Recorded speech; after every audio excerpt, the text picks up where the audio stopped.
Ce sont d'abord les démangeaisons qui ont gêné ce patient. Des picotements qui revenaient sans cesse jusqu'à devenir continus. Et puis la peau s'est épaissie et des lésions sont apparues. Donc c'est au niveau de l'anus? Oui, c'est au niveau de l'anus. Et vous avez déjà eu des problèmes de condylome dans votre vie ou pas? Non, jamais. Ni au niveau des organes génitaux, ni au niveau de l'anus, ni à l'intérieur? Les condylomes sont des verrues qui se développent sur les parties génitales et qui marquent la présence dans l'organisme du papillomavirus. Chez les hommes, les condylomes se développent au niveau de la verge ou de l'anus. Des lésions que ce dermatologue observe très fréquemment dans son cabinet. C'est pas gravissime d'avoir des condylomes. Quand on n'a pas spécialement de problème, les lésions peuvent rester là. Et le problème, c'est pas la lésion en elle-même sur les organes génitaux ou l'anus, mais plutôt la transmission.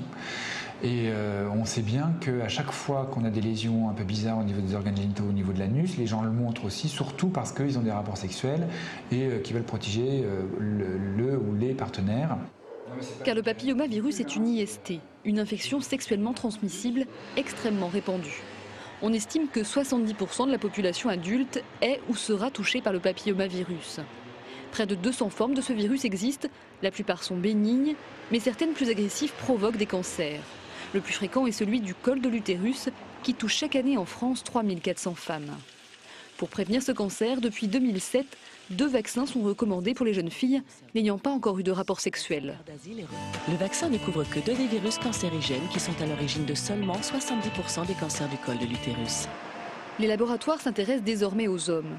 Des recherches sont actuellement en cours pour mettre au point un vaccin préventif de leurs infections génitales. Si on pouvait, en vaccinant les garçons, renforcer la protection au niveau de la population, ça permettrait de protéger les hommes, bien sûr, des condylomes ou des verrues génitales et des cancers associés au papillomavirus chez eux, mais aussi indirectement de renforcer la protection des femmes qui n'auraient pas été vaccinées. Les premiers résultats des essais cliniques seraient plutôt favorables. La molécule testée protégerait 90% des hommes contre les verrues génitales. Mais la mise au point d'un vaccin ne veut pas dire qu'il sera forcément recommandé par les autorités de santé et donc pris en charge par la sécurité sociale. Il faut démontrer un intérêt qui soit individuel. Qu'est-ce qu'on prévient chez l'homme avec ce vaccin? Quel type de cancer, quelle fréquence? Et deuxièmement, éventuellement un intérêt collectif qui est celui de diminuer la transmission du virus qui, chez les femmes, est susceptible de donner un cancer de l'utérus. Et puis, il y a ensuite un rapport coût-efficacité, qui est clair qu'on double le coût de la vaccination si on vaccine hommes et femmes.